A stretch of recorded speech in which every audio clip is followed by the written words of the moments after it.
we're going to talk about two states, two very different governors.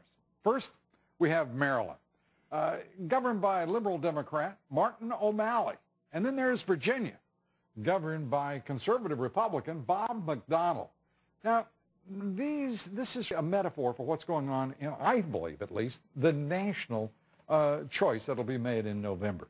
Both of these politicians have been called rising stars within their parties, and both serve as chairman of their party's National Governors Association. Pretty impressive. Maryland and Virginia are also two states surrounding Washington, D.C., into which taxpayer dollars slosh all the time and in huge, huge amounts and with great regularity. So let's take a look at what has happened to the states, their economies, and the political environs. Since taking office in 2007, Governor O'Malley has enacted, are you ready for this? 19 tax hikes.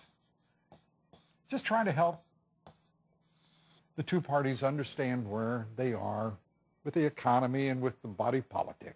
19 major tax hikes, including a millionaire's tax, an income tax, a sales tax, a vehicle excise tax, a tobacco tax, an alcohol sales tax, you name it, Maryland. And Governor O'Malley, oh, they're behind it. They're taxing it.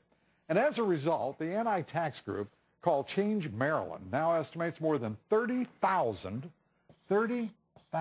former wealthy residents of Maryland have, well, they've fled the state and its high taxes. They're out of there. And that is estimated to have cost Maryland more than $1.5 billion. $1.5 billion.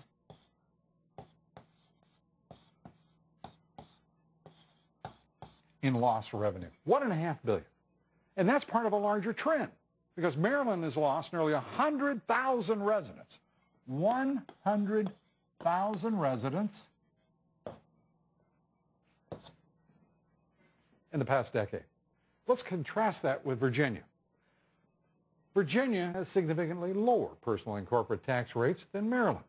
Virginia actually gained more than 100,000 residents, actually 107,000 residents over the past decade, while Maryland was losing folks. Meanwhile, Virginia just posted its third straight budget surplus. Third surplus.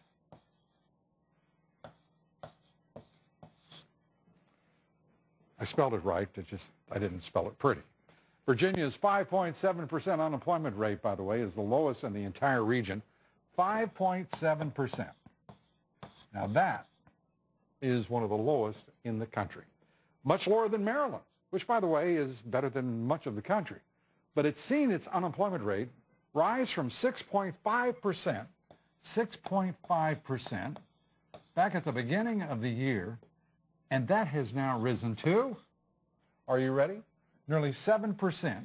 It's 6.9%. So, you know, in the course of 6 months, you're talking about basically 0.4% in that short a period of time. 7%, basically. Despite all those taxes, Maryland is carrying a deficit of about $500 million. A deficit, despite all of this, of $500 million. Are you kidding? There are more differences, of course. Unlike Maryland, Virginia is a right-to-work state, meaning employees have the right to keep a job without joining a union. It's no wonder that CEO magazine named Virginia is the 7th best state in the union in which to do business. While Maryland is, we're getting a lot of numbers under Maryland, but I assume the governor is used to that, 40th to do business.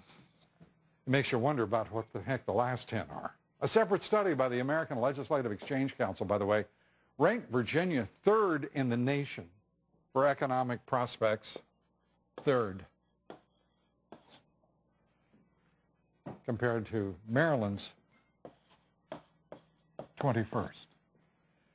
The politics of it all, the Virginia governor is talked about as a potential vice presidential contender. Maryland's governor is dropping hints about a potential run for president in 2016. No one else is talking about O'Malley's political ambitions, however.